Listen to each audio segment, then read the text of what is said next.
depot making filtered water ice that he's delivering to everybody. That they're delivering to everybody.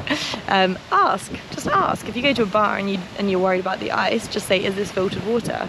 And they'll tell you. And it seems like these days, I know it wasn't the same 10 years ago, 20 years ago. These days, all the ice seems to be from filtered water. I've drank the ice everywhere actually and not been sick, so, you know, case study.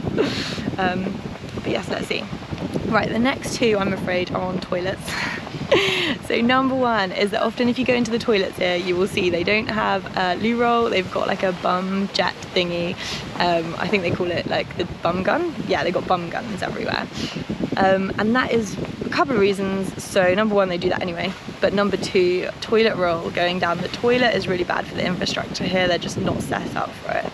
So if you are coming, you could learn how to use the bum gun.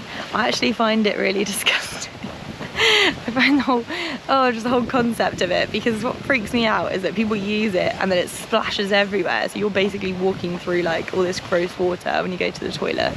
So it's not for me, but it's better for the environment, I think, using the bum gun. So if it's for you, then have a go. You know, there's actually instructions on loads of the toilet doors here telling you how to use it. So there's an idea. And then the next one on toilets as well is that there is basically no toilet paper in most of the public toilets or like the bar toilets here, and that's because people are used to using the bum gun. So if you are coming, bring tissues, bring like wet wipes, bring whatever you need, and never put it down the toilet. Always put it in the bin. That goes for most of the hotels and like hostels and anywhere you're staying. They're not set up usually, and Koh Samui is different. Koh Phi Phi will be different soon because they're much more developed in terms of the drainage systems. But with most of the islands, if you are using toilet paper, put it in the bin and don't put it down the toilet because you don't want to cause a blockage.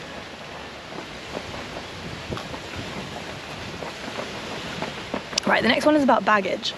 How many people have I seen walking down the beach trying to drag a suitcase behind them on the sand? Everyone gets dropped off at the beach. It's an island, guys. Well, there are harbours, but the harbours usually lead to the beach. I know it's hard. In a couple of years, when I can't carry a rucksack anymore, I am 100% going to bring a suitcase. But I would really encourage you, if you are able to carry a rucksack, to bring a rucksack rather than a suitcase, because everyone just seems to suffer and struggle. I mean, this really doesn't look like it's set up for suitcases, if you know what I mean.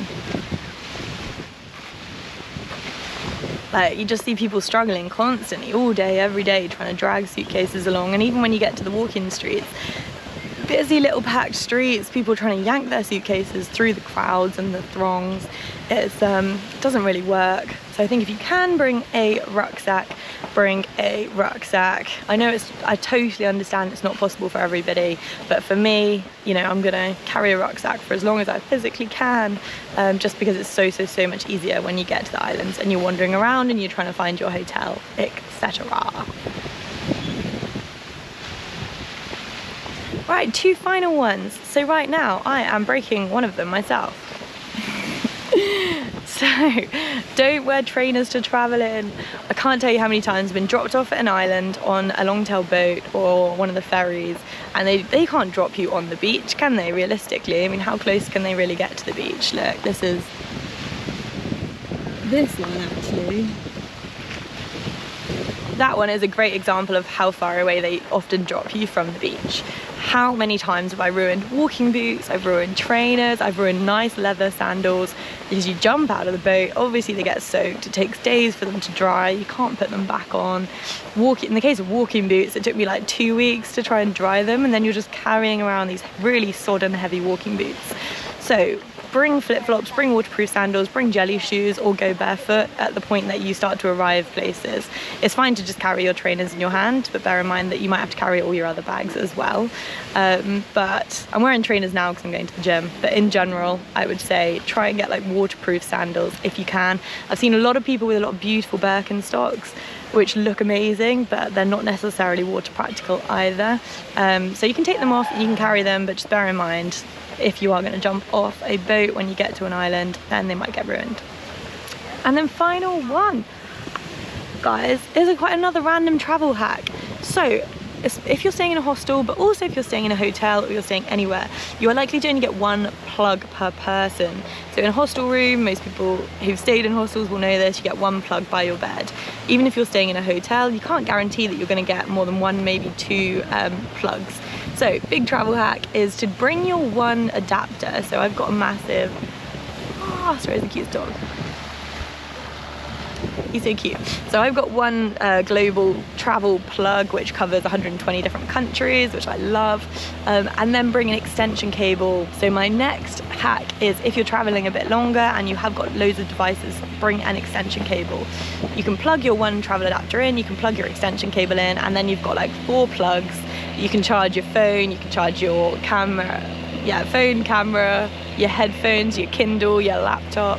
You can be charging pretty much everything. I know sometimes extension cables are a pain to carry, but also I've been on so many trips where everything's just died and you want to read your Kindle on the bus, or you want to watch a film on your laptop and you can't because everything's dead. So just having an extension cable means that you can charge loads of things at once, especially in hostels, but also in a hotel, is so useful. It means that you don't have to carry around 3 travel plugs as well, because you want one on each device. You can just keep your original home plug and chuck one travel plug in the wall and chuck your extension cable in. So that's it, guys. I really hope that that's been useful. I hope that it's given you some thoughts if you're coming to any of the Thai islands, and I hope that at least a few of them you can use and pass the message on. If I've missed anything, which I definitely have, please let me know in the comments. If you've got any amazing travel hacks, I love a travel hack, please let me know in the comments. Please subscribe if you want to, if this kind of content is interesting. I'm going to be bringing out loads more guides, hopefully, because I just want to kind of pass on things that I've seen as I've been walking around and going, oh, that's such a good idea. And have an amazing day, guys. Thank you so much for watching. I will catch you soon.